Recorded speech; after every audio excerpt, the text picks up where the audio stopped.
Freedom looks dour as Biden grabs more power. Yep, another flip-flop from the vaccine cop.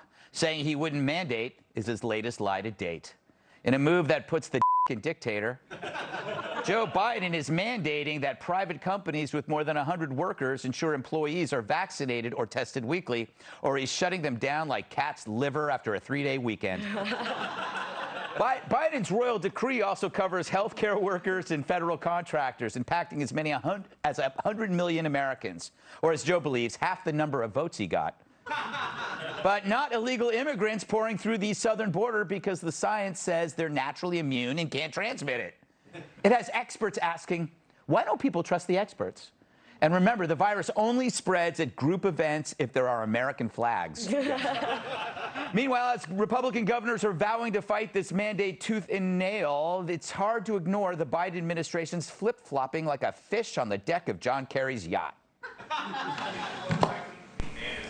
No, I don't think it should be mandatory. I wouldn't demand to be mandatory. Is that a sign that perhaps the federal government should step in and issue mandates? That's not the role of the federal government. That is the role that institutions, private sector entities, and others may take. I don't think you'll ever see a mandating of vaccine, particularly for the general public. Well, it's like my grandpa once said, fool me once, shame on you. Fool me twice, and you'll sleep with the fishes, which explains why the pond out back smelled so bad. Tyrus, here's my theory. You're going to like this theory. Biden wants us, Americans, to blame the unvaxxed for this authoritarian shift of government rather than the government itself. He's like saying, no, it's not us. Go after your fellow Americans. They're the ones that are forcing me to become a dictator. So you can't go to him and go, what are you doing? You said Trump was a dictator, but look what you're doing. He said, it's not me. It's them, the 80 million unwashed rubes. No? I give it a 6. Out of 6? I think it's pretty good. Out of 45. No, I get your point, but you're missing the bigger thing. Okay. You're right in a sense, but it's about the administration's failures. Mm-hmm. So they got to blame it on the Trumpers. Right. They got to blame it on the right. Mm-hmm. And their whole message is to begin with, because they want to say it's President Trump's base that's not getting vaccinated. Mm-hmm. So, of course, it's the bad guys. But you just did an interview where he very passionately talked about being vaccinated and how important it is in a very polite way, which we talked about before. Right. This is the one thing that was supposed to make them great was handling this situation. And when you don't hire the best and brightest, when you hire somebody by the way they look and the content of their skin and not their resume, this is what happens. You had great ideas, but we just didn't follow the play. So, yeah, it's the unvaccinated that are making the mistakes because he cannot own how horrible his administration handled what was a gift. Yeah. They had the vaccines. They had it quickly. They had things going on. They had celebrities. Everyone's doing their thing. Even the bar, our friend from the bar rescue's doing get the shot. Everyone in this room is vaccinated. So they've lost it. And, of course, they got to blame it on the unvaccinated. And and so it's really the worst of the worst you could ever see from government. He might be going down as the most unpopular president after this. But that, who knows? It's still only 8 months, Kat. You're a libertarian. I sure am. This has to make or what's left of your blood boil. Can you boil alcohol? It evaporates really quickly, too. Yes. Anyway, what's left of your blood alcohol mix? We're done with the jokes about my alleged substance abuse, so I can talk now?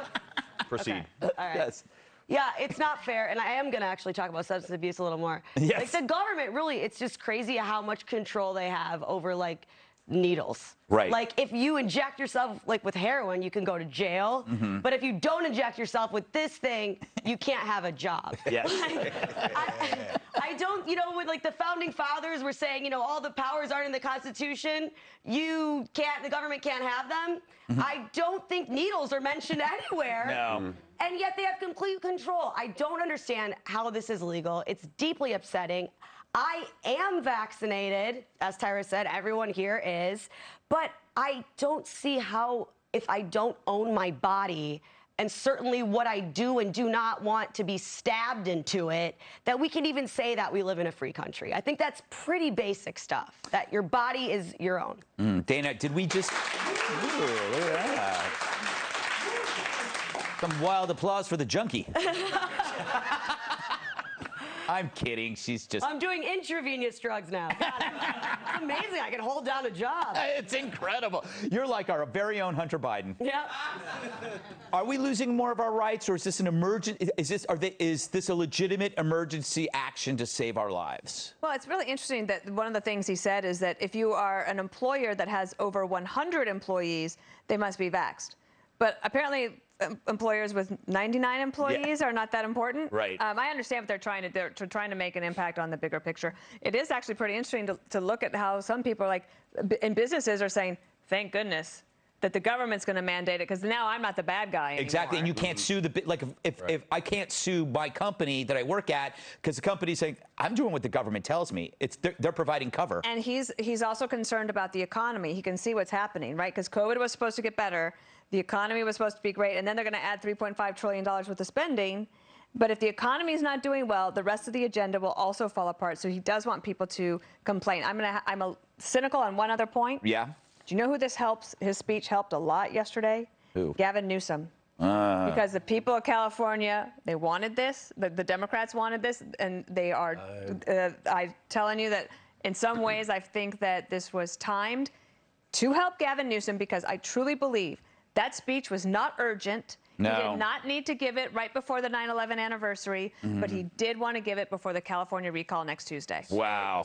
Terry, I seem to remember that Donald Trump was the liar and the authoritarian. And the tyrant, too. Yeah, and now what we're seeing is President Biden is the liar because he lied about this, and he's... I think right now, he's tracking right now. Biden has already two no read my lips, no new taxes events. Yeah. Oh, yeah. This, because he said he wasn't going to do this, and also Afghanistan. We'll leave nobody behind Afghanistan. So already twice. Right. Those are big ones. Here's a quick thing about COVID. Why are people not more mad at China? And here's what I don't get.